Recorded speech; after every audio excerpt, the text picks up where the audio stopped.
We'll go ahead and get going. Just a couple notes. This meeting is being recorded for future use for other individuals that were not allowed to make it. So if you're not one to be on camera, or you're not camera ready, you have had your fair warning. Thank you for being here. My name is O.C. Wheatfall, the Facility Operations Director at Texas A&M University, and I'll be facilitating this meeting along with, I'll let the student state rep for Texas introduce herself here. Hello, everyone. I'm Belinda Sanchez, and I'm the Graduate Assistant of Fitness and Wellbeing at Texas A&M Commerce. Thank you, Belinda. Belinda will be monitoring the chat if you have any questions or comments you want to say there, as I'll try to facilitate this. And typically for those that have not been a part of the state meetings at conferences, it's more just an information sharing. I have a few announcements to share with you all for those that were allowed to be at the Region 4 meeting on Monday morning. But for the most part, it's you all giving us information. And so I've listed everything by topic so we can have some structure to this.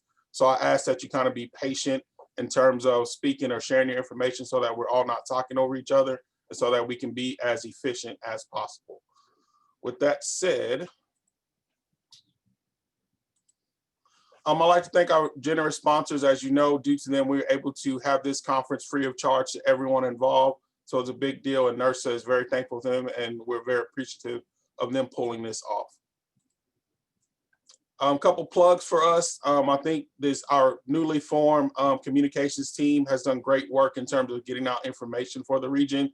We're on various platforms that you can find any and everything that you need, as well as communicate with anyone on the Region 4 team. I will tell you the website is also good information to find out about upcoming events and to see previous content that we've done throughout the year. There's been a lot of great things going on, from the COVID conversations to student development and to other NERSA related topics that have been posted on there. So if you have a chance, screenshot that or take a picture of it, but make sure to please check out those links. Couple announcements like we talked about. The annual conference is set to take place late February. They have yet to settle on a date. I would just fair warn you, February is going to be a pretty busy month for a lot of folks. They haven't settled on a date or a price, but what I've been told, they're looking at around $100 cost for everyone. The students will pay a different price. Obviously, they try to make it more economical and affordable for them, but they have yet to commit to that. Once that information is sent to me, I will make sure to share it with you all. The one thing they did mention to me, even if you do not choose to attend the conference, they will make the state meeting available for everybody there. So when we do have those, you will still get to participate in that as a whole. ERSL is slated for February 1st to 19th. The reason that is such a huge time frame is because they will be launching virtual presentations throughout that time frame, and they will send you notifications if you signed up for it or when to view those. They will still be available through April, as I'm told. That conference will be free for students and staff from NERSA institutions, and then other professionals, it will be a $25 charge as of now, is what they're saying for that conference. And then last but not least, the student lead on for Region 4 will take place February 3rd and 4th. And once again, all of these will be virtual. All right, so moving to the meat of what we're here to talk about today, we'll start with the updates from around the states, from around the various universities. We will do our best to recognize you. I think we can start now with the free flow of talking. If not, we can move to the participant section where everybody kind of raises their hand and we go from there. But I've kind of, like I said, broken it down into topics so that we're not all just spouting out random things and getting confused. And then the first topic we have, new staff. If there's anyone on the call that would like to introduce or make note of new staff they hired, this is your chance to do so. Stephen F. Austin has a new assistant director for fitness and wellness named Jessalyn Villarreal. She is from Riverside, UC Riverside in California. So we're happy to have her.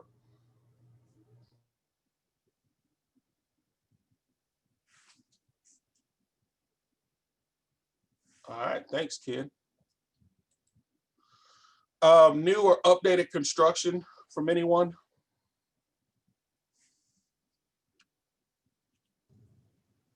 This is Christy Caldwell from Texas State. We just took ownership of our new sport fields, the Spring Lake fields. So 2 field with support building. Don't plan to open them to student use until probably spring. And this fall, we opened our doors at our Round Rock campus with our multi-purpose room and a small workout facility along with a field. And Daniel Vasquez is in charge of that facility.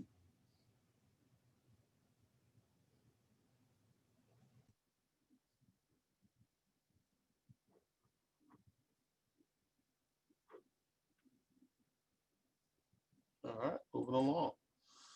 Any position openings? I know due to COVID, a lot of folks had to either halt positions or take them offline, but are there anything anyone would like to pub for the group out here?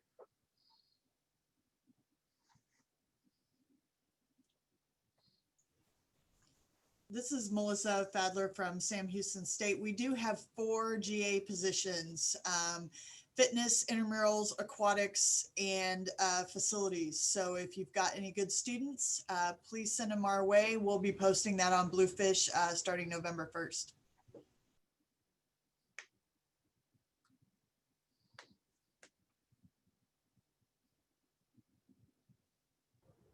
This is Chad McKenzie with the City of Round Rock.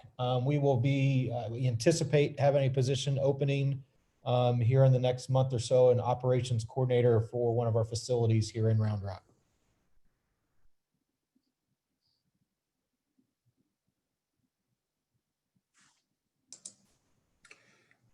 Texas A&M Commerce will be hiring its new round of GAs for the 21 school year. Should have 5 positions in intramural and clubs, facilities, fitness, outdoor adventure, and marketing coming up. That'll probably be posted December, January-ish timeframe, but we do have 5 openings that we'll have for the next school year.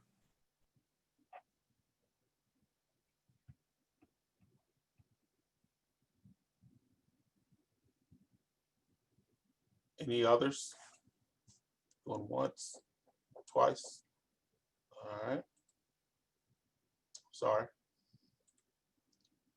Anyone want to share any COVID-19 updates about anything they're doing? I know we've exhausted this topic throughout the time frame, but I figured I would just throw it out there. If there's something someone recently came across or is doing or is made wind of, I think this would be the time to share. I don't want to bog the meeting down on this very nature because I know there's other avenues to get this information.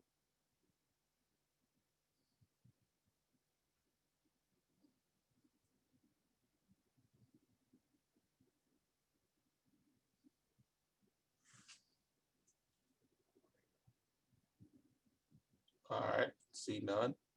Then I'll open up any general other statements or comments or announcements people want to make regarding their institution or the staff that they work with or oversee.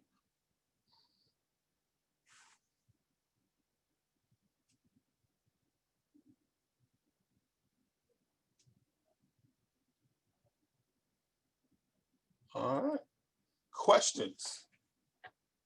Quiet group this morning, it's shocking.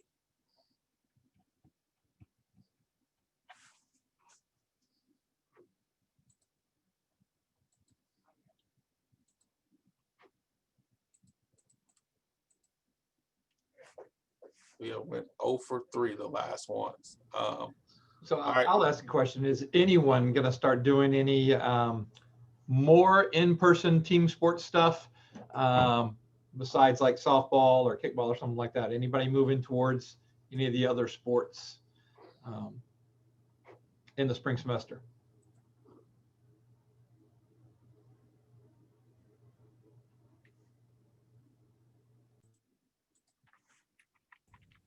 I'll answer, Ken. Just for TCU, I know that we're moving towards 3-on-3 basketball as an intramural sport in the spring. So limiting, obviously, that participation to not having a regular basketball season, and then also doing like some basketball skills drills with intramural sports to kind of take the place of our regular 5-on-5. And then we're doing currently flag football as an intramural sport. And then from the club perspective, all of our 25 clubs are active in some way.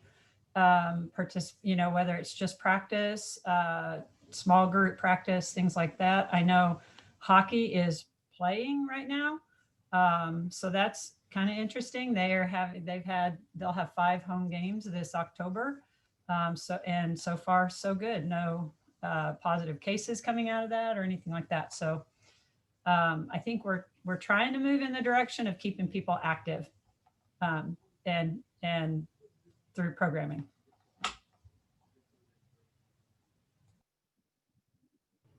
Hey, Mary Ellen, real quick, do you happen to know, or would you be willing to share what the positivity rate around TCU is right now? Oh, I think that Christy's on here and she probably has a better idea. Yeah, I'm on here. What was your Yeah. question exactly? How many we have right now? Yes, ma'am. Versus how many have been tested? Versus tested, I don't know that. Our numbers at the university are really good. We had a pretty rough first 2 weeks. And then as of yesterday, I think we had less than 20 positive students on campus. We have over 188 isolation beds available still. And nothing has been traced back to having football games or intramural sports or anything like that yet. Right on. Yeah, we're considering at Texas A&M Kingsville, Ian Brown, by the way. We were considering shortly for a brief period of time flag football. I spoke too soon in another meeting and I was touting our low positivity rate. And then sure enough, we had a spike on campus recently. So I think we're trending more toward maybe ultimate frisbee, kind of the separated team sports, handball, that kind of thing. Kickball is another one. We have had a spike in the last probably 7 to 10 days. The university has, just like the state of Texas is. It is strongly being attributed to travel, not because you got it on an airplane, but because you went somewhere else. And I specifically work a lot with athletics, but they are, whether you went and traveled on your own to go compete somewhere, went to visit a friend somewhere, a lot of the cases coming back are, they've been somewhere. Nick, Nick Hyde from A&M, do you want to share what you wrote in the chat just now for folks that may not have saw it? It's related to this topic. Yeah, sorry, I'm distracted at the moment. Yeah, I just posted in the chat that we at Texas A&M College Station, we just started 3-on-3 basketball, 4-on-4 soccer, ultimate kickball, softball, dodgeball, and 4-on-4 flag football, amongst several of the other things I think that you mentioned, Ken, kind of the tennises and the smaller sided things. We've been off to a great start, honestly. Nothing's been traced back to us. The students have been very receptive to it. They've proven from the get-go that it's something that they wanted, because our registration numbers have been, of course, not necessarily traditional, but they've been really strong compared to, I think, what we might have expected alternatively. So we're really pleased with the way it's going. The students are, like I said, they're doing a great job of following the procedures we've put in place. We're wearing masks at all times, regardless of sport, inside or outside or otherwise. So that's mandatory on rec sports premises. We got the hand sanitizers everywhere. We a lot of the sports, and I can share with anybody that's interested, we've modified rules. So for example, we're running like an ultimate league that requires 6 feet of distance. If you're marking someone with the disc, that might be one example. We're running a 4-on-4 flag football league that is timed. Almost all of these sports are time limited, around 15 to 20 minutes. So they're designed to be really fast in nature. So yeah, but we've had a lot of success, and I'd be happy to share kind of what we've done with folks if you want to reach out personally. There's some other folks in the chat saying what they're doing at their institutions. We'll definitely share that information. I just want to make one more announcement before it gets too far down. I just saw that TexFit 2021 will also be in February. So once I mentioned earlier at the top of this, February is going to be a pretty hot and heavy month. So if you're looking for something to do, you definitely will have options. It says the planning committee has been established and more details will actually come out this week on presenters and more details on the conference. Any other conferences, presentations, or events happening that you want to make note to the group?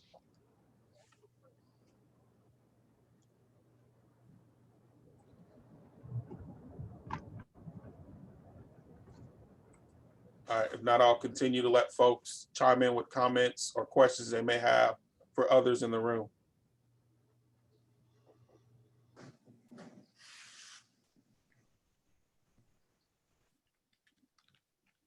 OC, not a question or comment, but going back to the other, I'm sure that the TCU staff who's on this call are waiting for me to announce this, but I've officially announced my retirement from TCU starting on December 18th.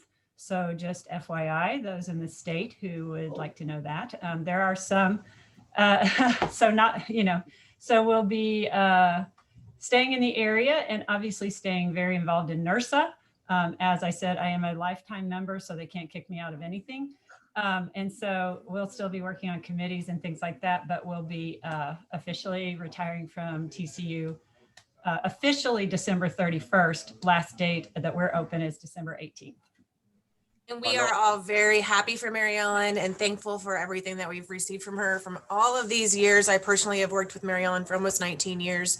And it's been a lot of fun. I've learned a lot, and hopefully we'll still have our monthly lunches, but definitely excited for her and the opportunities to come. Absolutely. And, you know, keep this staff in thoughts and prayers, because we are on a hiring freeze and they are not replacing. So everybody gets to do something a little bit new. And our heat is out. Do you guys see this? I'm like, it's 36 degrees outside. It's so cold in here. Anyway, just wanted to let the state of Texas know that. I know I speak for a lot of people in here and they say congratulations, Mary Ellen. I'm sure we'll still be in contact.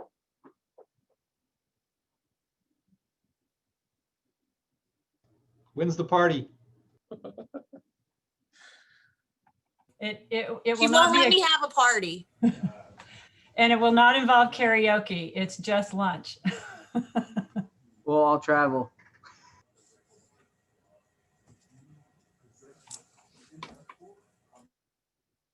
I know that's a hard one to follow. Randall, I was totally waiting for you to chime in. Yes, I'm on it.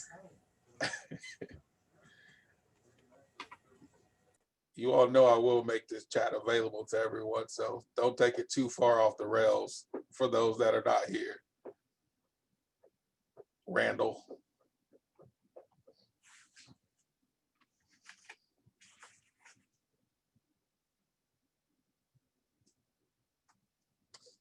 All right. As always, these meetings go as long as we have information to share and conversations to keep going. So I'm not going to hijack people's time and have us all just staring blankly at the screen. If there's nothing else that anyone wants to get out there or share, that pretty much wraps this state meeting up. Once again, all presentations will be made available to everyone that's attending the conference. They're working on uploading those, and I'm pretty sure they'll be on the Region 4 website, as well as they'll send them out in an email to folks if they want to go back and view. I know a lot of folks asked about that meeting on Monday morning. So thanks for your time. Enjoy the rest of your day. And we'll be hanging out just a little bit longer if people have questions or comments. Thank you.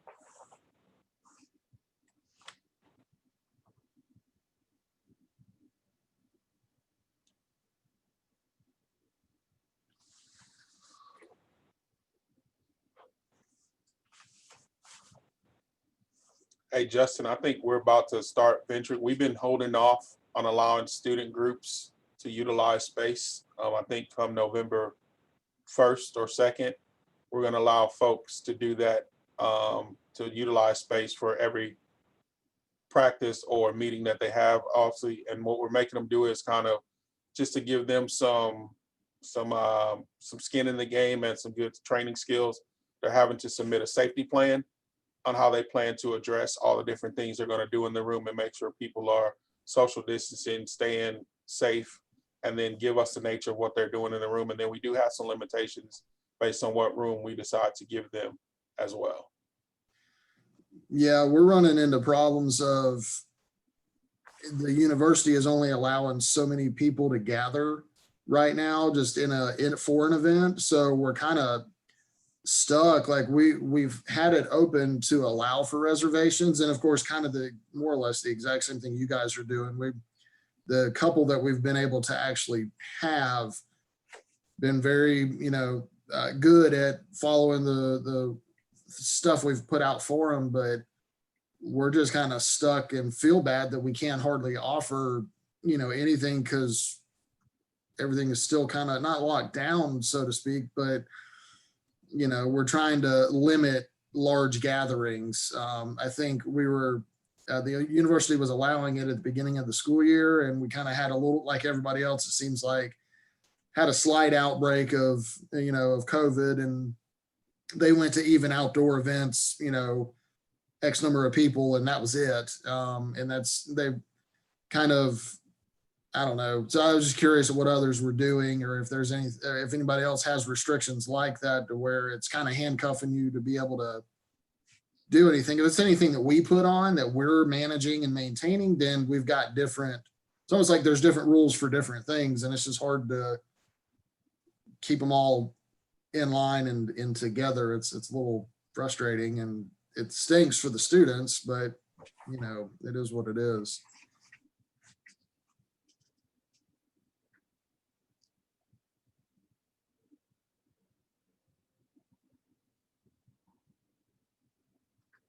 Any others?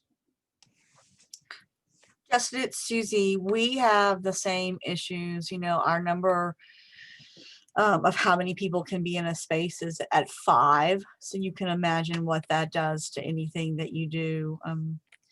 It's a struggle. It's real.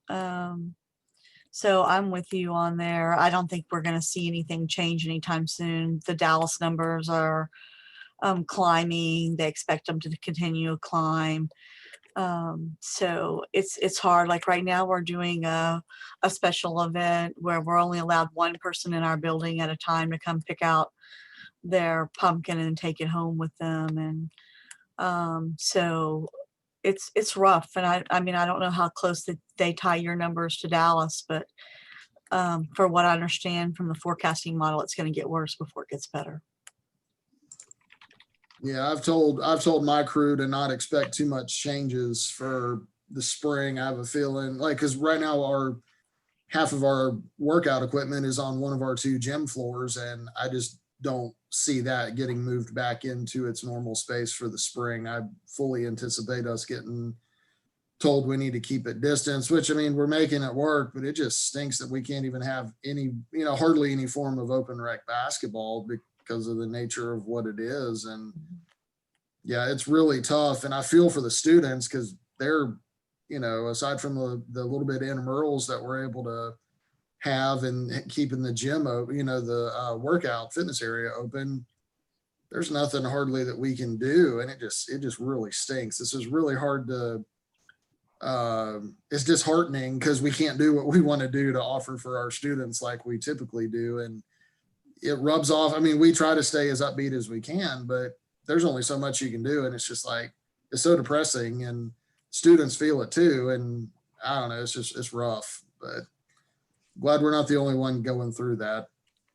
I think we may be in a situation that's rougher than you. I mean, our facility's not even open. So, oh gosh, we could make you feel a little bit better. So when you're feeling really down, just give me a call. I can definitely lift your spirits.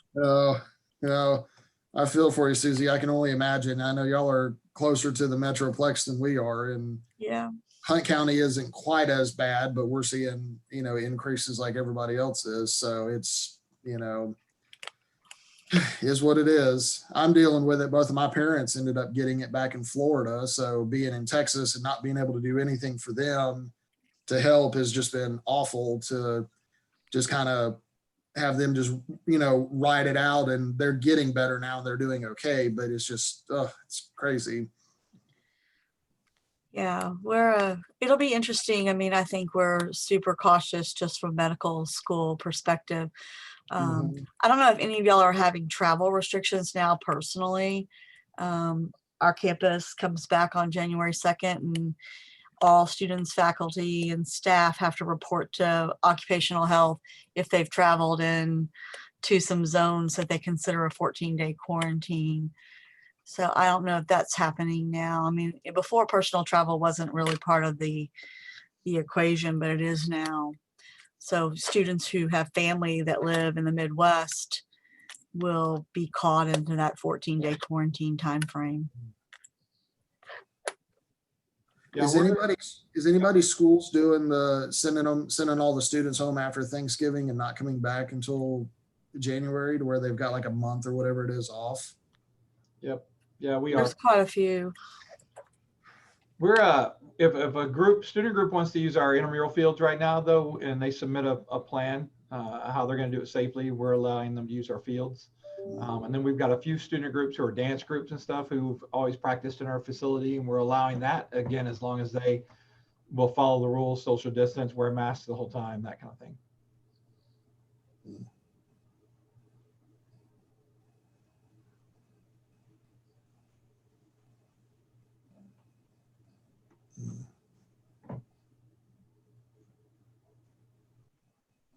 Y'all are free to continue conversation. I'm here till 11:15, but if it goes silent long enough, I'll stop it. But it doesn't bother me. I'm just listening. OC's lonely and he wants us to talk to him. Well, I didn't say all that. Boy. I jumped on late. I had a different meeting. Did Mary Ellen retire? Yeah. Like 2 years. Effective when? December. Yeah, December is official. All right, I'll have to contact her. So is anybody that's still on the call, have you had any contact tracing linked back to your facility or your programs?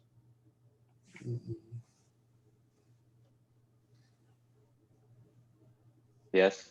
I mean, we've had cases in sport clubs, and UHS is dealing with contact tracing there. So they've asked any individual that has tested positive, they get, the way that campuses define it is the prolonged exposure within 6 feet. So technically our sport club practices should be not exhibiting those traits, but it's happened. We've shut down practice for 2 weeks and they've restarted.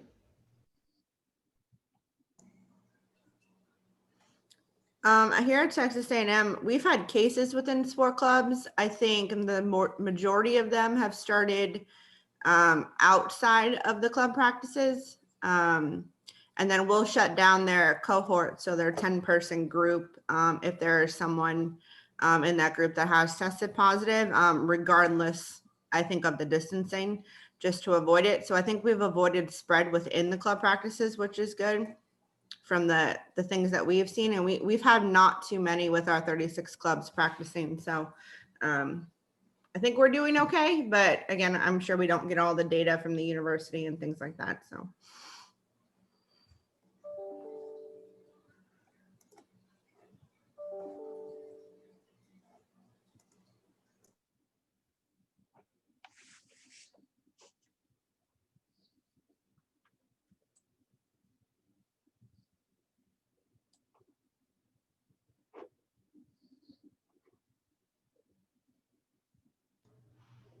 Good seeing everybody. Y'all take it easy. Later, Ken.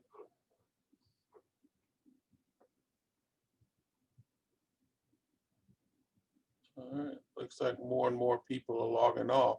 So with that being said, I'll probably go ahead and end this session. I appreciate you all sticking around. Thanks, OC. We'll see you, buddy. Yep.